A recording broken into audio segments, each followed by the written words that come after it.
Berarti urang mah kulantaran ka kiblat ka Ka'bah teh kumaha jauh, maka ka arah kiblatna oge ngan sakadar naon sangkaan, ngan sangkaan eta ngangge dalil-dalil, henteu sangkaan gampangna sangkaan. Puguh-puguh masjid yang hareup ka dieu ka kulon, da sangkaan urang mah kiblat teh di kaler, ka kaler we teu sah nu kitu mah ya. Nu dimaksud sangkaan teh hiji teu aya petunjuk sama sakali anu nyarioskeun arah kiblat, dua teu gaduh arah, tilu ngan sakadar ningali panon poe belah dinya, oh kiblat teh belah dinya, ta sangkaan nu kitu nu janten mah. Ari sangkaan asal-asalan mah tetep teu janten nya, teu sah.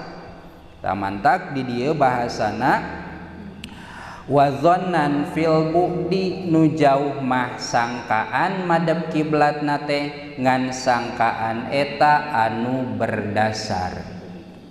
Naon atuh anu kudu madep ka kiblat teh? Ae bijami'i ardil badani, tegesna mah sakabehna atawa gegedena badan, pil kiami dina nuju nangtung.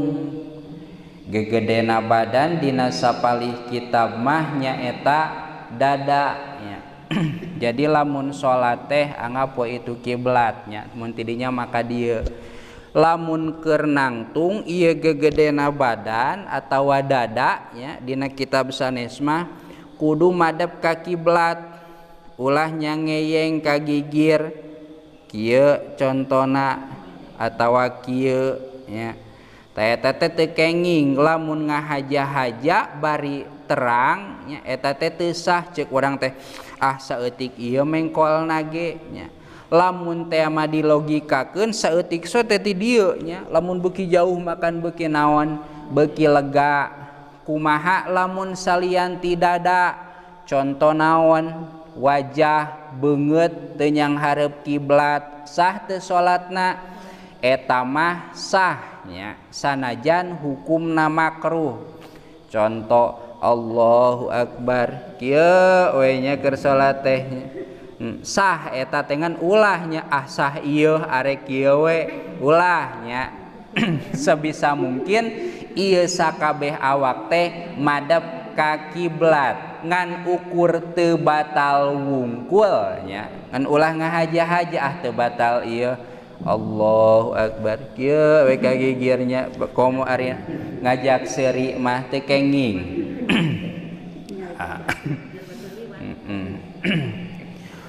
Eta dina nalika nuju nangtung nya. Wal qu'udu labil wajhi wala bil yadi wala birijli nya. Amma fir ruku'i wasujudi pabi jumlatil badani. Tah lamun keur salat keur ruku keur sujud eta mah henteu kunaon henteu ku dada. Lamun ruku dada ka mana berarti ka handap, tapi kunaon ku gegedena awak bahwa awak teh keur nyang hareup ka mana? Nyang hareup ka kiblat. Ruku bari kieu nya. Teu kenging eta teh, sanajan memang salat nama teu batal nya. Kabina-bina teuing atuh. Di dieu aya ibarat atawa aya gambaran amalau sholla muttajian fal istiqbalu bisodri. Lamun salatna teh bari nyangigir maka anu direken ka kiblatna teh dadana wal wajhi jeung beungeutna. Pernah urang salat bari nyangigir? Urang mah kakara hareeng geus teu salat nya, kajian di kodoan we. Tah nya salat nya dah hese maksa batur mah jang amalkeun diri pribadi anu naon anu mampu jeung mung ninggalkeun salat ieu mah. Tah lamun rek salat bari nyangigir berarti nyangigir teh kieu tah. Usahakeun ieu ka kiblat jeung wajahnya lamun bari nyangigir. Da kulantaran can pernah urang mah jeung kajian teu salatna ge nya geus teu kuat nangtung teu kuat diuk-diuk acan mah. Au mustalkian atawa bari nangkarak nya.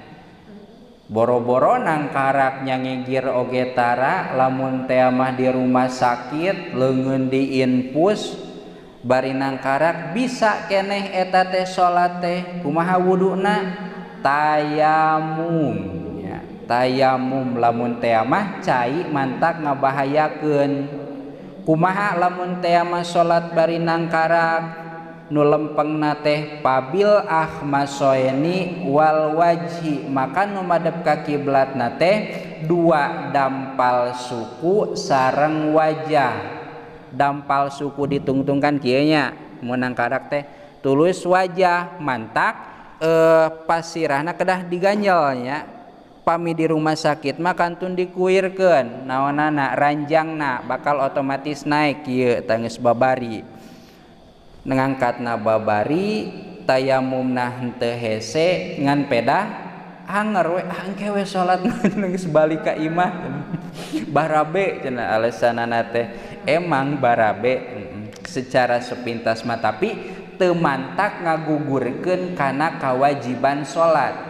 Salat mah anger wajib cenah teu salat harita berarti hukumna kumaha doraka sanajan engke dikodoan cek urang teh kajeun teuing doraka mangga eta mah nya